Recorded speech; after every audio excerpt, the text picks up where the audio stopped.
فرمایا رسول اللہ صلی اللہ علیہ وسلم نے، حضرت ابو ہریرہ رضی اللہ تعالیٰ عنہ کی روایت ہے کہ فرمایا رسول اللہ صلی اللہ علیہ وسلم نے، یأتی ناس من امتی یوم القیامہ، یجیء ناس من امتی من المسلمین یوم القیامہ مع ذنوب کامثال الجبال، کہا کہ میری امت کے چند لوگ مسلمانوں میں سے آئیں گے اور اپنے ساتھ پہاڑوں کے مانند گناہ لے کر آئیں گے، صحیح مسلم کی روایت،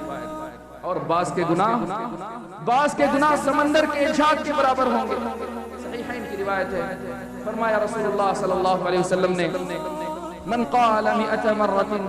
سبحان اللہ وبحمدہ، جو کسی بھی دن 100 مرتبہ سبحان اللہ وبحمدہ کہہ لے، حطت عنہ خطایاہ ولو کانت مثل زبد البحر،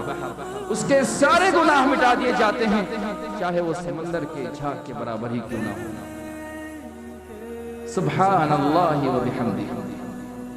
اور بعض کے گناہ دلی ہوتے ہیں، جیسے اللہ پہ بھروسہ نہ کرے، یا کسی سے تکبر کرے، یا اللہ کی ذات سے تکبر کرے، یا حسد رکھے، یا کینہ رکھے، یہ قلبی گناہ ہیں۔ بعض گناہ ہیں جو زبان سے سرزد ہوتے ہیں، جیسے انسان اللہ کو چھوڑ کر کسی اور کو بلائے، یا ولی یا غوث یا پیر کہے، یا اللہ نہ کہے، یا حسین کہے، یا فلان کہے، اللہ کو چھوڑ کر کسی اور ذات کو بلائے، یقیناً یہ قولی گناہ ہے۔ اسی طرح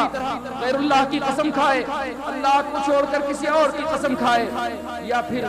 غیبت کرے، کسی کی غیبت کرتا رہے، یہ ایسے گناہ ہیں جو سرزد ہوتے ہیں انسان کی زبان سے۔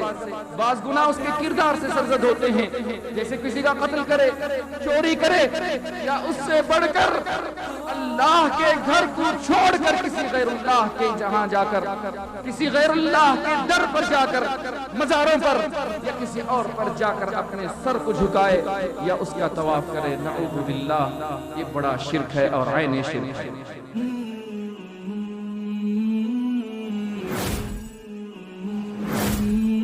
قرآن کا پیغام